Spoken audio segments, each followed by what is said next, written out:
Assalamualaikum warahmatullahi wabarakatuh. Pada video kali ini saya akan membahas mengenai peluncuran produk dari program studi pengembangan produk agribisnis. Sebelum lanjut ke materi, saya akan memperkenalkan diri terlebih dahulu. Nama saya Muhammad Harum Herudin dari program studi agribisnis dengan NIM 09105809200003 dari Universitas Muhammadiyah Sidendeng Rapang. Nah, untuk mempersingkat waktu, saya akan lanjutkan ke materi. Yang pertama itu perencanaan peluncuran produk. Strategic intent adalah aspek penting bagi perusahaan yang mengembangkan usaha baru dengan fokus pada visi, misi, dan tujuan. Hal ini akan berdampak pada perencanaan keuangan perusahaan. Jika suatu perusahaan ingin menciptakan pasar atau pasar baru, maka harus melibatkan pemangku kepentingan seperti investor sebagai mitra. Kunci suksesnya adalah rencana keuangan yang terencana dan memenuhi kebutuhan jangka panjang, termasuk arus kas, investasi, dan perencanaan strategis. Tim manajemen yang tepat harus bertanggung jawab atas visi dan misi perusahaan dan harus memiliki keterampilan dan pengalaman yang diperlukan untuk mengelola perusahaan secara efektif. Selain itu, perusahaan harus memahami siklus hidup industri dan produk berinvestasi di bidang-bidang utama dan memanfaatkan pengetahuan yang diperlukan untuk memaksimalkan peluang pasar potensial. 80% bisnis baru gagal mencapai hasil yang diinginkan. Faktor-faktor yang menentukan keberhasilannya mencakup tujuan strategis, tata kelola, pendanaan, rencana bisnis, tim manajemen, dan pelaksanaan, serta waktu.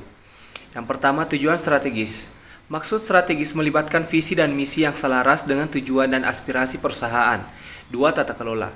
Tata kelola memastikan keputusan yang tepat waktu dan efektif. Sementara yang ketiga, pendanaan. Pendanaan membantu mencapai tujuan perusahaan. 4. Rencana bisnis. Rencana bisnis melibatkan rencana formal yang mencakup proyek dan pengembangan proyek, faktor eksternal dan internal. 5. Tim manajemen. Tim manajemen sangat penting untuk membentuk tim manajemen yang solid dan selaras dengan visi dan tujuan perusahaan. 6. Pelaksanaan.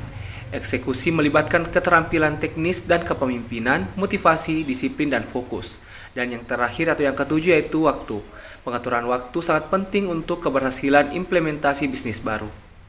Pengusaha saat ini sangat antusias meluncurkan produk baru atau usaha baru yang berhasil dan membantu kelangsungan hidup perusahaan. Keberhasilan produk baru terdiri dari intangible dan keberhasilan faktor. Produk baru dinyatakan berhasil dalam rentang waktu 3 tahun berhasil mencapai titik impas, menunjukkan peningkatan performa penjualan, penguasaan melebar, dan brand awareness meninggi, dan keuntungan bertambah besar.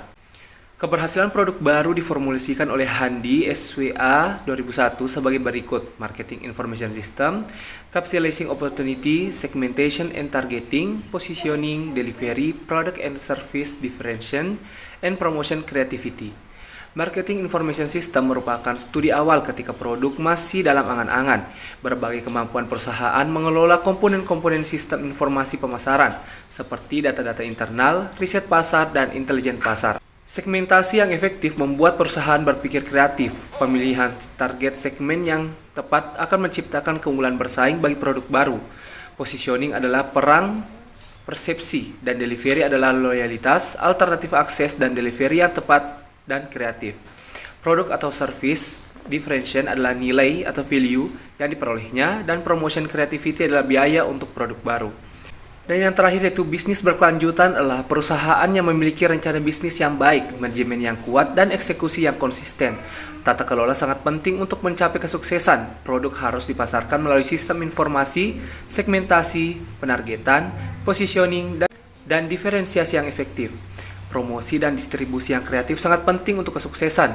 Hermawan Kerjaya menekankan pentingnya memahami potensi kesuksesan dalam usaha baru dan menggunakan grafik untuk memantau siklus hidup produk baru.